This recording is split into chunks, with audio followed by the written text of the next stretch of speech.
eza yango wana soki relation namoni ete mibu eleki ebele nasalelaki Kabila mais sikoyo esengeli nasalela congolais ezala eloko malamu biso nyonso loloba iyo mais soki azosala yango na ndenge akokosa biso tokokanga ye pamba te tokomi eveye. Zakari Bababaswe aza député national badéclaration azosala wana eza na fondement te.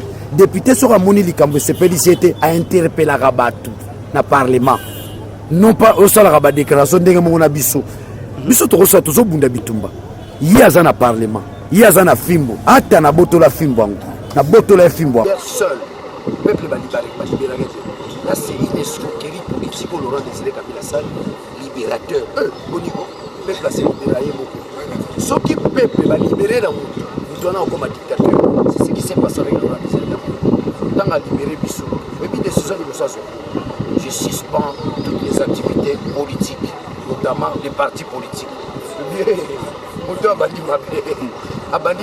Il y avait déjà des avancées sur le plan de la démocratie à faire reculer Bissou Bissou. Donc là, date le 17, le jour à le 17, on sort au Koutanaki, on a dit noir, seul. Le peuple va libérer. Là, c'est une escroquerie politique au Laurent Désiré Kabila Sall, libérateur. Au niveau, le peuple a se libéré beaucoup. Ce qui peuple va libérer dans nous donnons comme dictateur. C'est ce qui s'est passé avec Laurent Désiré Kabila. Dans à libérer Bissou. Et puis décision de ça, je suspends toutes les activités politiques, notamment les partis politiques.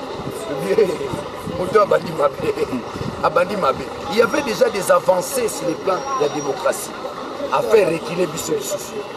Donc là, date le 17, le jour à le 17, on sort au Koutanaki, on a dit noir. Congo promo défaté, Bolandaka Congo promo pour Ezolo la vérité. Avec Congo promo, it's not the same. C'est pas pareil. Raf Ghetto, check. Hugues la coiffe Ikoté. Et enfin, je suis arrivé. Salon Hugues la coiffe Ikoté. Non seulement c'est un salon de coiffure, mais aussi une machine de transformation des hommes et femmes. Regardez-moi comment je suis. Vilain. Mais attendez, 2 minutes. Bogart. Vous allez voir.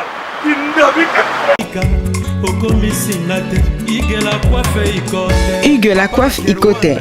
Votre salon de coiffure mixte afro-européen situé sur la Nationale 3 au 174 avenue Aristide Briand, les pavillons sous bois.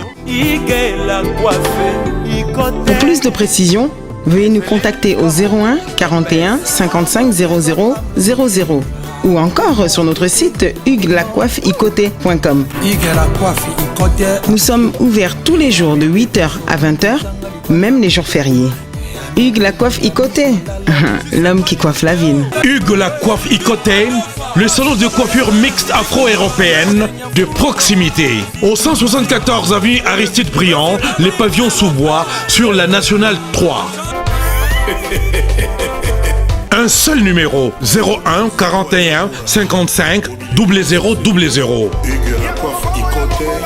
La beauté de votre chevelure chez votre frère.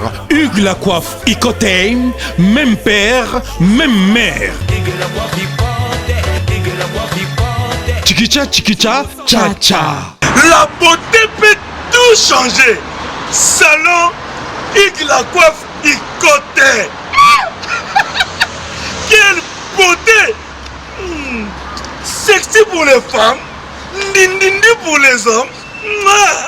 Descartes Construction et yeah! Fini l'inquiétude pour la réalisation de vos constructions de rêves en RDC au prix imbattable. Grâce à votre entreprise installée en RDC uniquement pour vous, spécialisée en construction, réfection, bâtiments, immeubles, vente de terrains, travaux publics, avec les ingénieurs architectes qualifiés au prix incroyable. L'Escarte Construction est aussi spécialisée en luminosité des bâtiments et éclairage public, installation des systèmes d'alerte, intrusion pour des maisons et véhicules et tout d'autres services. Nous acceptons aussi les paiements par tranche au prix incroyable. Pas d'hésitation avec Descartes Construction. Vous ne serez jamais déçus. Pour tout contact, notre email est descartesconstruction@gmail.com. gmail.com. Notre numéro de contact, plus 447 93 92 82 813 et appelez-nous pour Kinshasa, plus 243 89 91 56 86 2. Descartes Construction, Atozana Mbongo Moké, Opération Tongana RDC. L'agence d'export et d'import, Michel Atlantic Shipping. Et Bana ya Canada, Bana ya USA, Bomitongisa Lissousouté. Pour tous vos achats et ventes de voitures, pièces de rechange et les accessoires possibles. Na koti na ba koli na bino na Kinshasa, Bomitongisa Penzate. Please, bakoya koza koli tinanda. Pour tout contact, Benga Michel Lukadi. Plus 1 508 371 60 43 USA na Canada. Pour la Kinshasa, benga na plus 243 89 551 30 38. Michelo Atlantic Shipping. Yaboye, Bazuapi. Papa na Kerouan, éternel Kenaya. Espace de cérémonie chez Hugues la Coiffe Icoté. Un cadre spécial pour vos cérémonies conviviales, pour vos retraits de deuil, matanga, fiançailles, baptême, anniversaire. Au 174 avenue Aristide Briand, le pavillon Sous-Bois, dans le 9-3. Référence, salon Hugues la Coiffe Icoté. Votre réservation au 01 41 55 0000. Raf Ngindou, félicitations pour la promotion, c'est la rapport d'artiste. Que Dieu te bénisse. À connaître pas demander, il n'y a rien en face. Congo promo, Raf Ngindou nde. Nanenga mabete Congo promo Raf Ngindou. Aza mutu aza na mbongo boga, aza na bakara danger. Donc a mutanzalate. En tout cas, félicitations, merci si tu es où, mais là. Raf Ngindou, le présentateur la force créative Congo Promo. Congo Boroto, ça n'a pas militaire na Congo Promo. Et faites comme moi, allez voir Congo Promo, tv5.com. Donc au nom de Jésus-Christ, nous bénissons le Congo Promo. Avec Raf Ngindou, Congo Promo ne tombera jamais. Piccolo Congo Promo nde. Ouais, Balobi Raf Ngindou. Congo Promo toujours, grande puissance. Come Congo Promo qui torcos net in a film. Congo Promo babundana nango. Raf Ngindou. Congo Promo. What a plus, what a nabi boss là.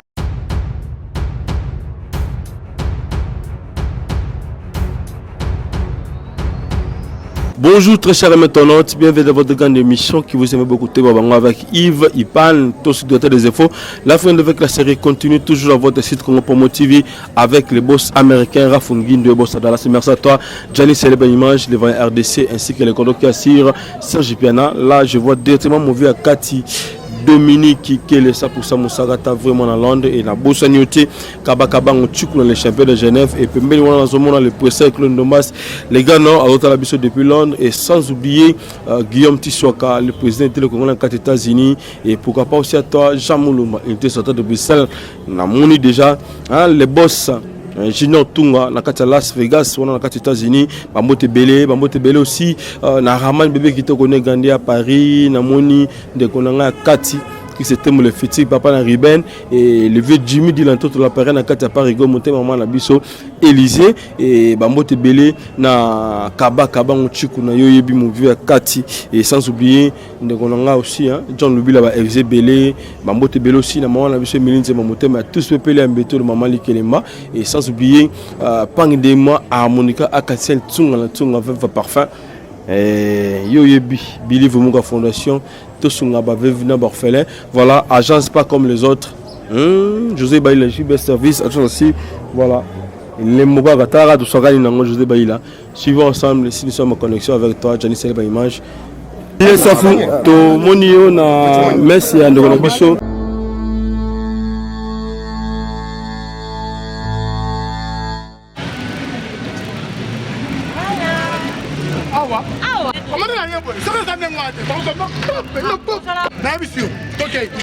Ça va bien fait.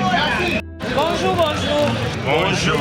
Je pense que bakoni na biso ekomaki déjà toza mpe tozo bakoni na biso baliboso na mona yawo papa nga so na uti poto nayaka nzela moko na biloko na ngai aza na descendance ya satutoma bandimaka te eza ya bango ya famille mais na civil service andimaka te andimi bana ya France, Paris, Lyon, Toulouse, Rennes bino tu buya kote wana uza na iloko lingu tinda na Afrique to wana Congo na Kisasa ndiku na yazo ngumba moko kukena na yoko strategy service agence pas comme les autres. Rosi Mukendi, alors pression de cause à la TMS Oyo pour na repesa le kumu na héros national na biso aza moko elenge wa mibonzi pour na biso akomi repère historique pour na biso akomi mwinda na bitumbo tokobunda seko na seko ti tokolonga elonga peza na oso musikate donc boye na biso awa eza message mobimba na monde entier te bilenge ba s'impliquer na makambo oyo soko moni bitumba na mboka bilenge bakoti na kati c'est que mboka wana etelemi parce que la majorité des Congolais sont des jeunes. Aussi, a commis moko elembo a telemisi ba bilenge. Et l'avenir est rose pour les Congolais. Voilà, maintenant ni penda batu ba mona ni mo milité go sa base ya ni lesali ke lelo bande mo monate. Est-ce que ça population bazo banga ba soldats bazo banga la police bazo banga alerte nini? Est-ce que bande mo mona belete? Non, bande ko ba mona ni belete d'abord. C'est lié na stratégie ya pouvoir. Ya ko bombe bembe Nicole Belé pour lembisa bato na mayele na bango. Ensuite, information tambola qui m'a cassité. Information tamboli m'a cassité. Et puis ezala ki kaka matanga ba bilenge. Baboya ki ba politicien bazala ya ba IKEA. Dans ce sens là. Bato ba belete faut que bango pe que pouvoir intimidation za makasi. Ba ko bangisa bilenge, mais bilenge ba ko banga lisusu. Na sima ba mone muninga na bango elenga kufi baza ko telema. Bilenge basi ba telemi. Ba ko banga lisusu. Voilà pour la élection mboka na biso ozomona ndenge nini. Voilà. Élection na mboka na biso za mawa. Tozo keneka na kibudi. Moto aza na mandat officiel te. Akoki ko mema bato na maponami te. Ça c'est un principe juridique. So Kabila zo mema biso na maponami, on appelle ça du gangsterisme. Akoki ko mema biso na maponami te. Aza na mandat officiel te. Mais ceux qui to na maponami yango, ezala kibudi te. Ako tricher lisusu. Voilà, liloba na bandoni surtout ba tala biso libana mboka surtout na ba congolais mboka na biso. Liloba zaka moko bande kwa diaspora bayeba ete bilenge basi batelemi. Bande kwa diaspora bazala ini pona kotia biso maboko. Kotia biso maboko tokendo boso. Pamba te tosi totelemi. Awa eloko eza pasi mingi eza biloko misato. Lokuta, corruption, intimidation. Yo moto tuninga batu ba belete pona nini? Intimidation. Mais tango toko lobabo, poto longola batu na kobanga. Tango toko lobabo, toko talisa batu ke na nzela kobanga nde bongo okabi mboka na yo. Bunda pona mboka na yo. Élection, oui. Celui qui n'a pas un mandat officiel veut nous amener aux élections, on accepte. Voyons voir quel genre d'élection. Mais la limite est là. Pour machine ou les caté. Ceux qui toboy machine wana bako sala nini, ça veut dire que stratégie na bango ekokoya. Mais loko biso tozozela les élections te tozozela mois de juillet total ceux qui Kabila ko postuler sera postuler le même jour tokokoya sa bango. Voilà problème ni na Daniel Safou et Koti lelo na Zakari Baba c'est aussi na Weranson et biso c'est lelo sur internet voilà Zakari Baba et puis na Weranson ni nous a quoi comment na mabe ou za katiba ndekonomi balé. Ngai souci na ngezali congolais a conscience na ye Weranson aza congolais Zakari Baba so aza congolais ceux qui ba commis na niveau ya conscience qui ba s'impliquer pour la mboka kendo lo boso ezali kama malamu mais ceux qui bazo sala ngona nzela ko kosa opinion to ko dénoncer bango peka mais ceux qui ba telemi penza pour na mboka mabete et c'est mon abus ezali congolais nyoso alinga mboka na ye asala pour na mboka na ye et c'est mon abus ezali ngona ceux qui Weranson na moniete mibu eleki ebele na salela ki Kabila mais siko esengeli na salela congolais ezali loka malamu biso nyonso loba iyo mais soka zo salango na ndenga kokosa biso tokokanga ye pamba te tokomi éveillé Zakari Baba Baswe aza député national badéclaration azosala wana eza na fondement te. Député soki amoni likambo esepelisi ete ainterpelaka bato na parlement non pas osalaka badéclaration ndenge moko na biso tokosala tozobunda bitumba ye aza na parlement ye aza na fimbo ata na botola fimbo yango na botola ya fimbo yango abengisa soki amoni likambo ezomarche te akointerpele moto wana pamba te aza na pouvoir wana en tant que député national. Malheureusement mandango PCC là déjà basaleli pouvoir yango te nakoyebi solo komoko la terre et le sous-sol appartient à l'État. Babengi la loi Bakajika azalaka député azalaka député tala lelo tikala seko na seko la terre et le sous-sol appartient à l'État. Yebisanga Zakaria Bimisini. Voilà, 3 députés batolongola bango balongoli bango na assemblée bali bazoza susu mbongo te bamona na société pona yo ko lobani par ba député na misato wana ya lukuta balongoli bango te ba député na balongwaki na bango soni obenda wakaki soni alo ba ya longoli bango balongola ba manda kala balongwe yango tozo sengo batikali pe balongola bango balongwa o batikali basala lokola 3 députés na Francis Kalombo Martin Fayulu ya misato nani ponga kipa maramla bango te na kipa ba député ngote mande Cécile donc balongwa qui déjà basali acte moko patriotique to sengi na ba député batikali bolongwa eza soni bozo escroquer mboka mande Cécile me bozo waka be molima eza escroquerie donc ceux qui ba député mususu ba juger na sens sona to voter bango neti mutu nanga Zakari atikati ceux qui réellement penda ya télé pour na mboka atikala alongwa to betele maboko mutali boso betele maboko ezala ngai so elo Zakari a démissionné na parlement na betele maboko na kobomba ye tokotalisa na population lobby bako voter lisusu mais keba eza na bato oyo tokotalisa bango te tokozipa bango mais oh baza maele ndeti ye ya pe message na tindeli ngaza ennemi na été ngare ennemi na été na la musa ya comprendre que non keba babilo ozo jouer les avantages à peuple te ya na avantage à yo moko ona benga supa ndakala mikolo ba moli ngulu batumba ozola na ngai soki lelo lobi ke non nga Zakari baba sur la démissionné pamba te mandat na ngese sila tokobetele maboko tokotalisa na population to botala moto aze lombe to bosana ete mokola ko senga bino bavoi na bino.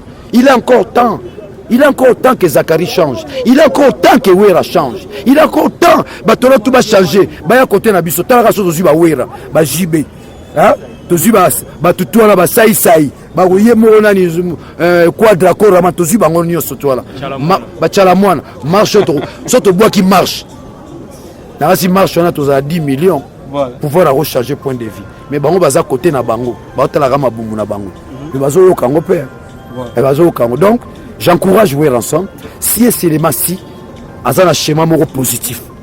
J'encourage Zakari si seulement si aza na schéma moko positif mais so baza na schéma oyo ki budi biloko cesse to kanga bango to mi maele to ko meveye to contrôler geste et langage. Moni yezo lobara na tanga suka bo mona batebele ba bima la kombo langai mais baza batuna binote apôtre moi atunier to ko baba onde yezo apesi la poste la bisale ni na bango il est na bango yozoloba Kabila Oumela, notre candidat c'est Kabila. Est-ce qu'il y a encore à réfléchir là-dessus? Mamouffo comment t'as dit ngakati? Na langage général, t'as dit ngakati.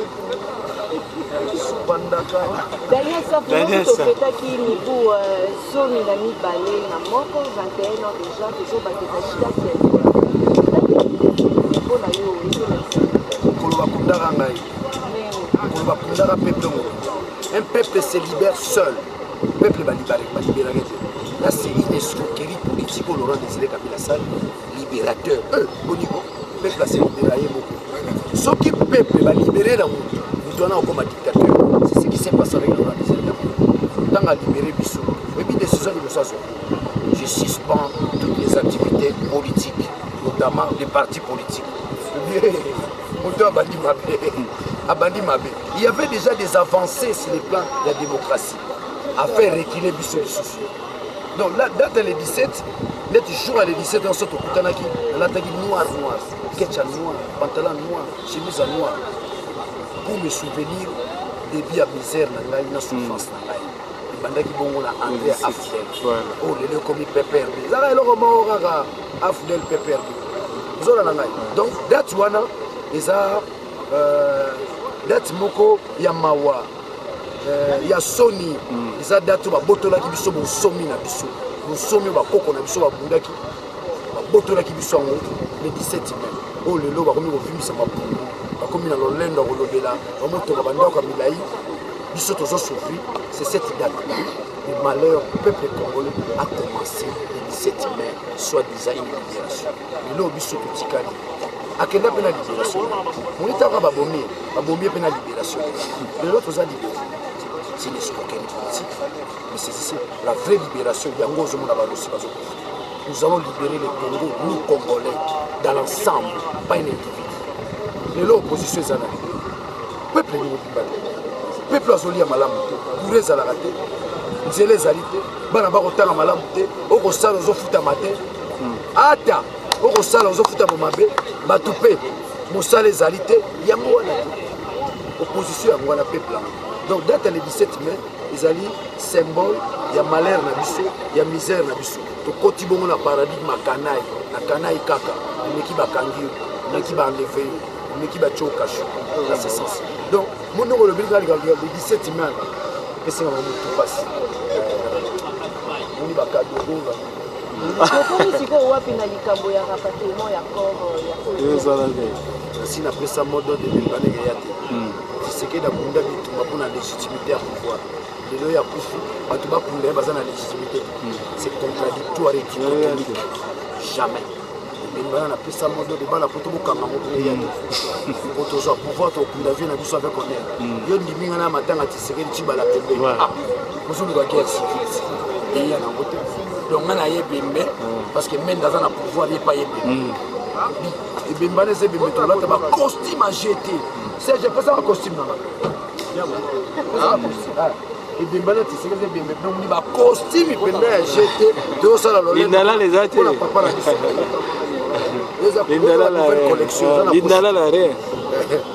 yana pochite omona ebembana eza ebembe mone toyelelo toyolela héros national moni bankoba te tolata yango mpa babomba te bacostume na bangonzalo ebembana eza ebembe toye tosali lolendo siko tosala lolendo nde yo mona kote omona make soda gesto azotelo mpena azodongola yo yo batanga tisekedi tona besoin pouvoir na biso moko président na biso premier ministre na biso badéputé na biso basénateur na biso nouvelle génération jene tokolela vie le mahatma le mokishi tokotala soko ye wana opesi ebembe honneur pouvoir ekoteli toboyi ya mbangu tolingi biso mo tokobano ebembana esala 2 semaines tolelaka oke mosala tosala batour bino botikali lelo biso kolala lomba bongo sikoso bango baza basala bakompeshe biso ebembana eya te ebembana ekoya kaka si nous avons un pouvoir légitime soko eye nga nasala matanga shingai na quartier nakokoma te onomonaka vite place badokunda ye onaya matanga namona bato wana onamona na kwebo mobaki nataya bocibala nzenze nataya kisanga bonganga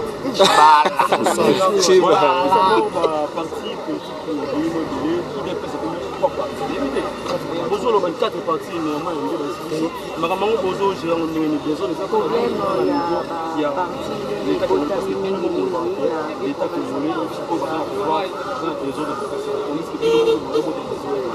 bino botuna bakestion mabe skizenga bakestion mabe botuna bakestion obuta ozotuna question ndemende moto aoloba ndira tundu moto azoloba yo oyebi te nzela yo oza jeune yo oyebi te eza bajaka ya osala baparti nabenga ma fausse question ntango ozotuna question yo mo déjà posa la réponse.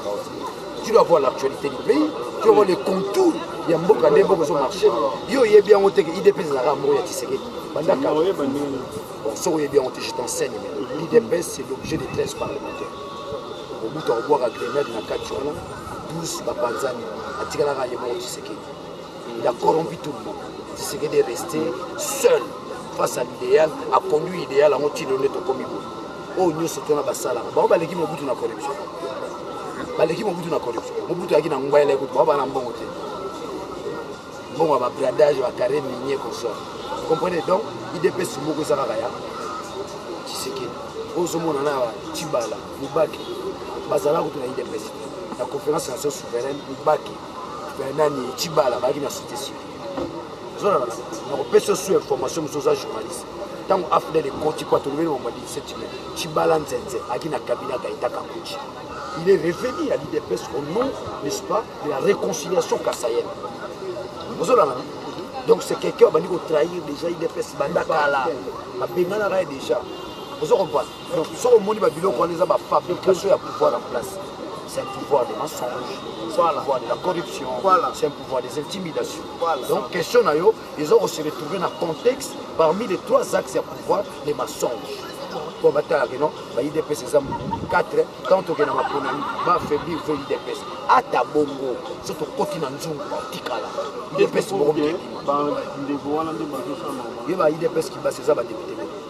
Ça député na fin fond na combat pas Tshisekedi na combat qui passe pas crier à mon pour affaiblir l'IDPS Tshisekedi.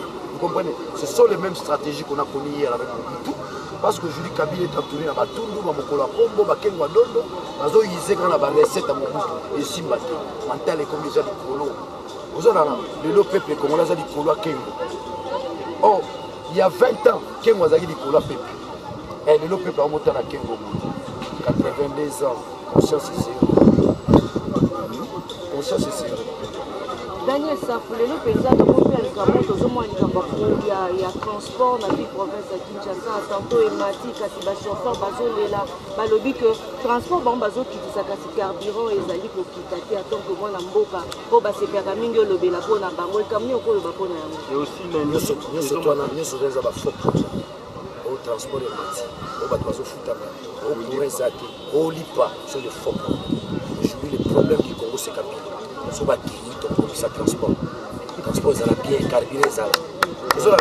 On les a faux problèmes. On appelle ça en français, ce sont les seconds problèmes. Les vrais problèmes, c'est Kabila. Si Kabila part à 8h, à 10h d'année, ça favorise le transport.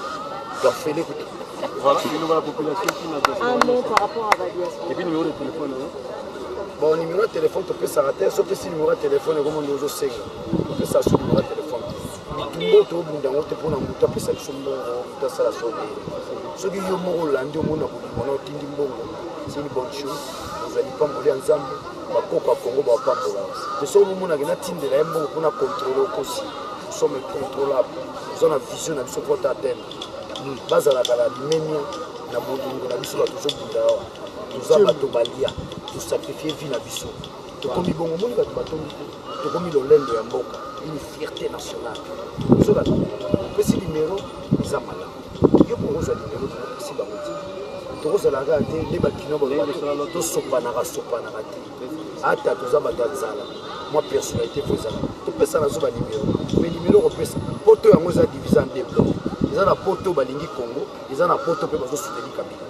Mon numéro na so ko ina mtazo soutenir Kabila. Mais sur le coin, on monte sur le Congo. À Kabila, on a pris moins de meilleur. Nous avons dit que nous devons jouer sur apprécier. On a besoin de donner ça pour apprécier. On t'angouanda. On t'angouanda, on va pro Kabila. Nous avons pas. On t'a peuple.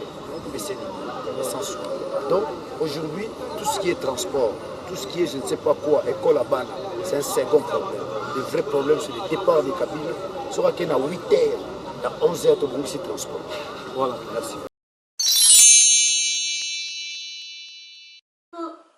Coucou, c'est Nathalie Makoma. Promo sur CPLA TV. CPLA TV Box est commis à 55 livres. Et encore plus, 10 jours gratuits. Et encore 15 livres par mois. Abonnement à CPLA TV. Oh mon Dieu. En profiter. Boya, parce que promotion, et Zaline copé la moto. CPLA TV. Wow, it's the best. Nathalie Makoma, à bientôt.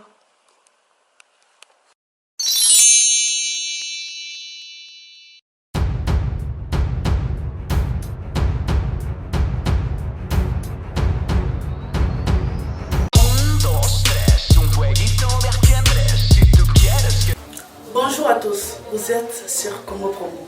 Si vous aimez plus de vidéos, cliquez le bouton en bas, abonnez-vous en masse. Moi, Bérodès, je me suis déjà abonné. Il reste que...